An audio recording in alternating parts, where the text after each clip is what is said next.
Είμαι το πνεύμα, το πανάρχαιο Απολλώνιο πνεύμα, που κατέβει πρώτο από τις χιονοσκέπαστες κορφές της ιστορίας.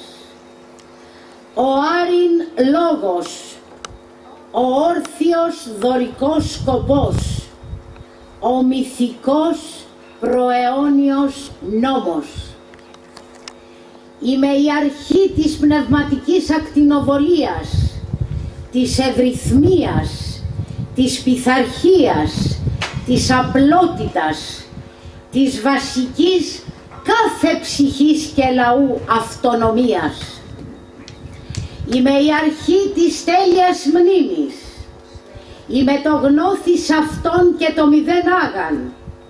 Είμαι η χρυσή τομή, η τετρακτής και ο άκμον.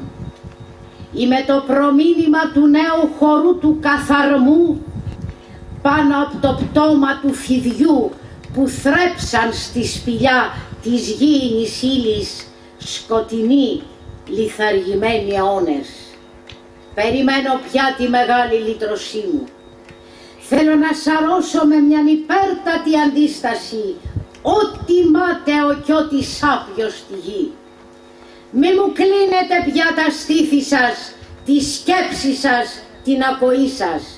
Ξεκινήστε, ευγάτε να συναντηθούμε στη μεγάλη άπλα, που είναι το μέλος, το μέτρο και ο ρυθμός που έχουν πλάσει ό,τι ανώτερο, γλυκύτερο και αδρότερο στο λαό σας και στους λαούς όλου του κόσμου.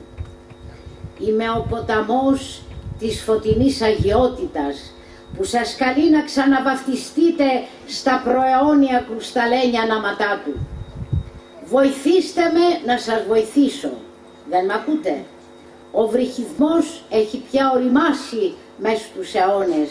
Μην αργείτε. Ελάτε. Ελάτε. Ως πότε πια θα σας κράζω.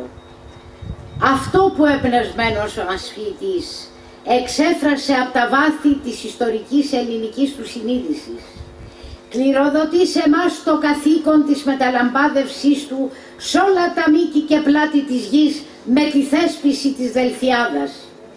Σήμερα που η ανθρωπότητα βιώνει έναν δραματικό εκφασισμό της κοινωνίας, μια ιδεχθή βία καθημερινή, μια αλόγιστη και ληστρική εκμετάλλευση του φυσικού περιβάλλοντος και των ανθρώπων, η Ελλάδα καλείται να ξαναγίνει ο πιο φερέγγιος και αδιαφιλονίκητος σημεοφόρος του πνεύματος των Δελφών, των ελληνικών δηλαδή αξιών.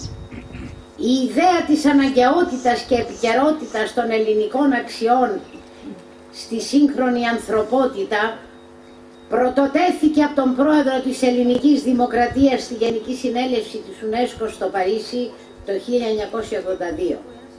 Καλούμε όσους εμπνέονται από αυτήν την αρχαίγονη αξιακή γέφυρα πολιτισμού και επιθυμούν να γίνουν ιονοί συμμέτοχοι στην αναζωπήρωση του πνευματικού φωτός να προσυπογράφουν την παρούσα διακήρυξη.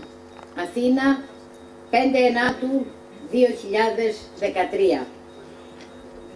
Έρωστε και ευτυχείτε ευεργετούμενοι από την ενέργεια αυτού του τοπίου, το κάλος και την πνευματική του ακτινοβολία που ταξιδεύει και με το έργο του μεγάλου Βαγγέλη Παπαθανασίου στο διάστημα. Σας ευχαριστώ από την καρδιά μου και σας καλώ και του χρόνου να είμαστε όλοι μαζί.